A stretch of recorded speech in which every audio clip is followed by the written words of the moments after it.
कहते हैं बचपन में हम हज़ारों गलतियां करते हैं, पर कुछ गलतियां ऐसी होती हैं जिनसे हम कुछ सीख सकते हैं। ऐसा ही इनके साथ भी हुआ। जब लता मंगेशकर बचपन में बहुत शरारत करती थी तो उनकी माँ उन्हें पकड़कर बहुत मारा करती थी और वो गुस्से में अपनी फ्रॉक को गठरी में बांध कर कहती थी, घर छोड़ कर जा रही हूँ। लता घर छोड़ जब घर के पास वाली सड़क पर खड़ी हो जाती थी तो उनकी माँ जल्दी से उनके पीछे भागती थी, क्योंकि घर के पास ही एक तालाब था, जिस कारण उनकी माँ को डर लगता था कि वो कहीं तालाब में ना गिर जाए। एक दिन ऐसा आया जब लता घर छोड़कर जाने लगी तो उनके पिताजी ने कहा कि इसे घर छोड़कर जाने दो और कोई भी उसे रोकने नहीं जाएगा।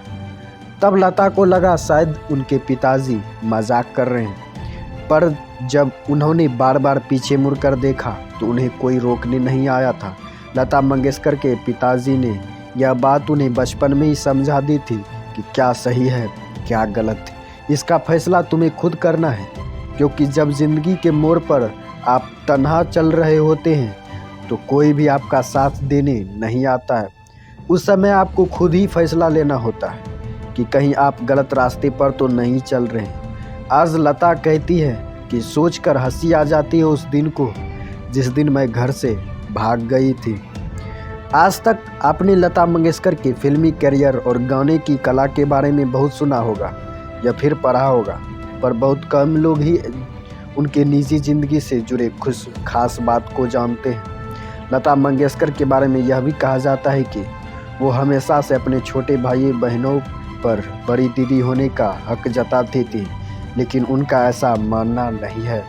लता मंगेशकर कहती हैं कि वो अपने भाई बहनों की सख्त दीदी नहीं थी, बल्कि वो उन्हें ऐसे संभालती थी जैसे माता पिता अपने बच्चे को संभालते हैं। अब ऐसे में बच्चों को इस बात का भय हो ही जाता है कि उनके माता पिता सख्त हैं। लता मंगेशकर के पिताजी उन्हें जिम्मेदार बेटी मानते थे, इसलिए उनकी मृत्यु के बाद उन्होंने अपने भाई बहनों के लिए माँ और पिता दोनों का ही रोल अदा किया। लता आज भी रो पड़ती हैं जब वो यह कहती हैं कि उनके और उनके भाई बहनों के बीच कभी भी कोई लड़ाई नहीं हुई, बल्कि दिन में प्यार का सागर एक दूसरे के लिए भरा रहता है। पर समय जब रिश्तों के बीच दूरी बना लेता है तो समय ही आपस की दूरियों को मिटा भी देता है। लता मंगेशकर के पिताजी नहीं जानते थे उनमें गाने गाने की कला भंडार है। लता की माँ गाना तो नहीं पर गीतों की लय की समझ रखती थी, लेकिन उनके पिताजी सुबह 5:30 बजे ही तानपुरा बजाते हुए गीतों का गाना शुरू कर देते थे। लता जब 4 या 5 साल की रही होंगी, जब उनके पिताजी को इस बात का पता चला कि उनमें गीतों की लय की समझ के साथ साथ भगवान द्वारा दी गई सुरीली आवाज़ भी है, लता उन दिनों बहुत निराश हो गई थी। जब गायक और म्यूजिक कंपोजर स्वर्गीय भूपेन हजारिका की पत्नी वीर्य वंदना ने भूपेन और लता के बीच प्रेम संबंध होने का दावा किया था, लता के लिए इस बात की कल्पना करना भी अपने आप को दुख देने जैसा था। लता मंगेशकर ने जिस तरीके से गाने का रियाज किया है, इस कारण ही भारत को विश्व की मशहूर गायिका मिल पाई है।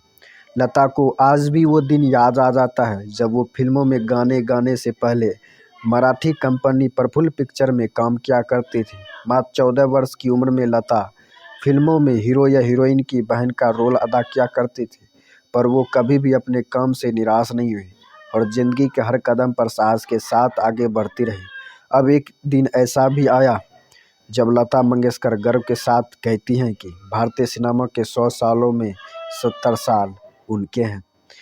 तो ये थी कुछ उनकी दिलचस्प बातें जो हमसे सिखाती हैं कि हमें भी हार नहीं माननी चाहिए और आगे बढ़ती रहना चाहिए, मेहनत करती रहनी चाहिए और इसी तरह नाम कमाएंगे हम एक दिन।